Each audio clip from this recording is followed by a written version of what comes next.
Okay, so Russians are trying to advance to Konstantinovka from the Chasiv Yar. This video was just shared today, and there are some of the Russian positions which were kaputted, I would say, simultaneously, yeah? One kaboom and the second one. Right, so this one is MTLB vehicle, which is not made for infantry assault operations. The main purpose of it is to tow something big and also to transport goods and infantry, but not for attacks. Soviets made it to deliver supplies closer to the front lines. That's why it doesn't have robust armor. But Russians weld some sort of the hangar type of the drone protection on top, and they go advance with those towards Ukrainian positions. It's absolute madness, but they do it. One unit, as you may see, costs $200,000, but Russia has lots of those in the storages, and they just do some maintenance and tuning, then send everything to the front lines. And this is one more MTLB. The truck was hit. Yeah, this MTLB was offed, and despite the loss of this vehicle, Russians continued their attack. Madness. As for a normal human, it's hard for me to comprehend what is happening inside the heads of the Russian soldiers. I still cannot understand what drives them. Okay, you signed a contract with the Russian army, you obtained those millions of rubles. Nice sum. But is it the only motivation? It looks like it's the only one, because they're not so much patriotic out there. If Russia hadn't paid them that amount of money, there would be no any sort of the volunteers. Well, maybe just absolute sick, insane people, but they are sick as well. I mean, you see, the vehicle is being targeted, so Ukraine is operating with FPV drone drops, so the attack is already a failure. Why you continue? Like, what's the purpose? Maybe Russians behind their front lines, they are telling, okay, if you return back without any sort of the territorial gains, we're gonna offer you ourselves or something like that. I think that's the only motivation for them to go forward, because if they return back, there is the death penalty. And for this reason, Russia has tremendous losses, because they cannot handle their resources properly. If Ukraine had those resources, so Ukraine would have won this war a long time ago, years ago. So the infantry from this vehicle, it landed, and some of the infantry was crawling across the fields, and Ukraine found out Russian soldiers' positions and started just to shell them in those bushes. And the result, yeah, I cannot show you it here. Maybe I'll share it on my Telegram channel. On Twitter as well, I returned back to Twitter. I also started the Facebook. Like, I try to boost my social media. I learned it from Jake Bro, actually. It seems like it helps him a lot, so I want to try as well. The links for my entire social media is in the video description just below, but of course my main one is this YouTube channel. So yeah, vehicle was stopped, then the drone went inside, and the result is understandable. After it, Russians sent some of the motorcycles and all-terrain vehicles, so this is the bike and this is ATV. Russia uses the China-made small transport, and I'm absolutely sure that there are big contracts between China and the Russian army. Russia constantly obtains the cheap shit, and the meaning of it is to survive maybe maximum 2 of the attacks. And the price of those things are basically nothing compared to Honda, Yamaha, Japan brands. Here is Geon Longsin or something like that, 3-4 times cheaper compared to Japanese analogs, if you may compare them. So here they go, to all of the all-terrain vehicles, and of course, yeah, some of their losses. Well, it wasn't the biggest Russian attack attempt. They lost one MTLB, one BMP-1, it's the old variant of BMP, 2 all-terrain vehicles and 3 motorcycles, plus lots and lots of the infantry. And as for the infantry, guys, I see many of those videos from Ukrainian drones, and what I may say that the death is not coming at once, as many Russians think. I watch them posting videos saying, okay, if there is the end, it's gonna be brief. No, in 80 maybe % of the cases, judging on multiple of the videos I watch, it is a very painful end, especially if they carry their own munition. Sometimes it catches fire and they may burn down, actually alive. As for me personally, it doesn't worth any sort of the amount of the money in this universe, but Russians, well, the price of the human life there is very low, and they go voluntarily, sign the contract with the Russian army, and kaput themselves right away, somewhere in other country. For Ukraine, it is understandable. Ukraine is defending itself.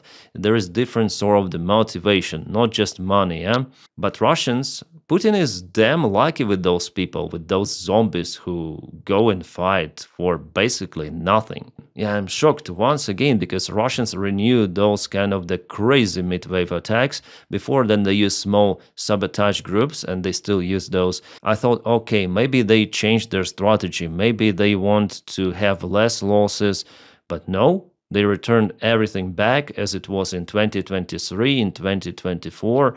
For me, it's interesting, of course, because I review those kind of the videos, I publish my content, but the actual even tactical advantage with this strategy, Russia doesn't have, and it is good for Ukraine. Well, in this case, Russians probably should continue those kind of the assaults, which bring them nothing. In this video we're gonna check out with you the military map update. So Russians are capable just to propel in the areas where they do not use those crazy attacks, when they advance just with small group of the infantry forces. So let me show you where this attack happened. It was over here in Chasiv Yar. One MTLB was hit, then later on BMP, 3 of the motorcycles and a couple of the all-terrain vehicles. You can see it is the Russian controlled territory, the red one, yeah, so-called control, because after all, Russians are unable to deploy their forces very close to the front lines. They gather those probably even in Bakhmut, but I think that even in Bakhmut, Ukraine is capable to use some of the long-range drones, FPV drones,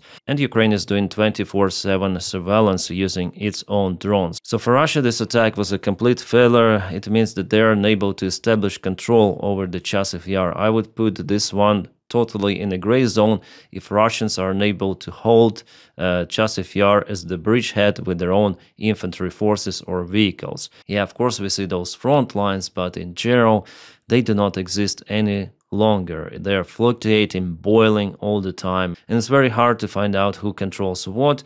So Ukraine still controls this area and this area according to this map. So Russians still cannot occupy Chasiv Yar fully, but they want to use this direction to offend towards Konstantinivka. And we have this big gray zone just because Ukraine used some of the drones against small groups of the Russian army. Doesn't mean that Russia is presented here or partially encircled Konstantinivka. No, they're still far away, mostly concentrated in Toretsk. But even there, Ukraine nails them quite hard with artillery and lots of the other things. As you might see, Ukrainian presence was even here. Let's check out the sources. So yeah, there's some of the house. Ukrainian soldiers stormed some of the Russian building there. It was kaputted. Interesting, you see, and it's here, very far away from Konstantinivka. How many kilometers? Maybe 10, maybe even more. So for Russia, Konstantinivka is a very distant target. You see, Ukraine kaputs even Russian tanks in Klishivka, not far away. Yeah, this hangar type of the tank was located and kaputted. Awesome. But Russians still have an advantage. For example, in Pokrov's direction, there are urban fights already. They have multiple of the attempts to move to Mirnograd itself. The first drive of the Russian army was definitely outstandingly stupid because they used this straightforward road to advance with their armored vehicles, and of course they were spotted, they were kaputted. But later on now they tried to advance with the small forces in this direction. Yeah, before they also lost the convoy on the way to this place, to the local power station, but later on they decided to send just infantry, and with just army men they actually gained more ground. So yeah, they were spotted here. That's why, because of those 1, 2, 3 advancements, this gray area is such a big one. But actually the Russian army is somewhere behind Mykolaiv even, because they're afraid Ukraine is using FPV drones and many more tools. Can Russia potentially occupy Pokrovsk and Mirnograd this year? Well, probably yes, still 2 months to go, 2 months and 1 week, but it's gonna be very hard for them because Ukraine, you see, lots of the marks, blue marks in this area, which is good. And this is how Russians are using their FPV drones. They target civilian agricultural vehicles together with people working in the fields, producing food for people. I cannot show you this image fully, sorry guys, but it is horrific. Russia is barbarian state, this is their face, they target civilians. And today there was the strike on Kherson once again. Yeah, I think I shared it, on my channel. You can see this is the peaceful city and Russia targets it. Here's the building, just multi-story, 9-story building. I used to live in a similar one long time ago. And even in Odessa today, Russians used gliding bombs equipped with jet engines, so it's some sort of the gliding cruise missile with a range of 200 kilometers, so potentially Russia may launch those from Crimea and they will be able to reach Odessa. I think Kiev also could be the target for those long-range gliding bombs, jet bombs. And speaking about American sanctions, which Donald Trump agreed to apply on Russia just the day before yesterday, according to the CNN article, one of the main reasons was that Putin continued to target civilian infrastructure of Ukraine, including some of the kindergartens. And something tells me that Melania Trump also influenced that decision.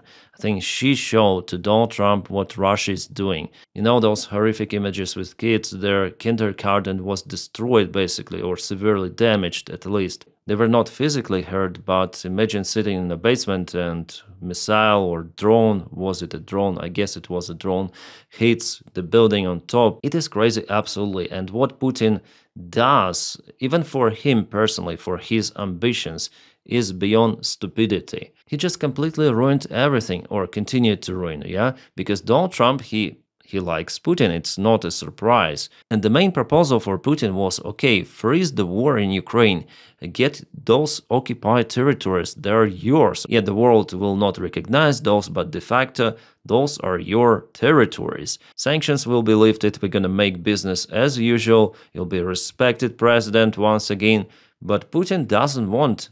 He doesn't want to stop. And actually, Donald Trump is forced now to counter-react to this issue by supporting guy he doesn't like, Zelensky. That's why we see those kind of the fluctuations, pressure on Ukraine, pressure on Russia, turning left and right, 180, 360. That's all about instability under Donald Trump's ruling. For him, Ukraine or Russia, it doesn't matter. He doesn't associate himself with even democracy or the proper humane values. But if Russia continued to target Ukrainian civilians, how Donald Trump would look if he continued this kind of the good relations with Putin. That's why Putin is now at least temporary outcast, but Donald Trump still leaves some of the opportunity for his favorite dictator to change his mind, but he will not change his mind, and me and you, we all know it. And if you go back to the front lines, this is Konstantinivka, so I think that locals absolutely should leave this area as fast as possible.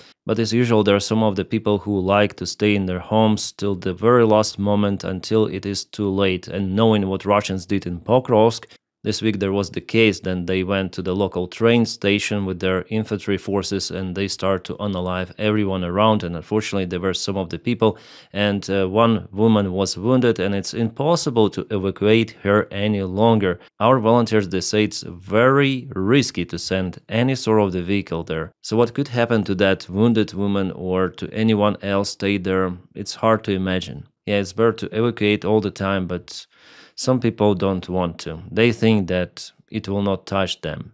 My friends, thank you so much for your kind support on Patreon and also membership of this channel. Without your support, my job would not be possible. And today I'm gonna film one more video for you, so bear with me, it's gonna be interesting. I wish you all a peaceful sky wherever you are and have a great time.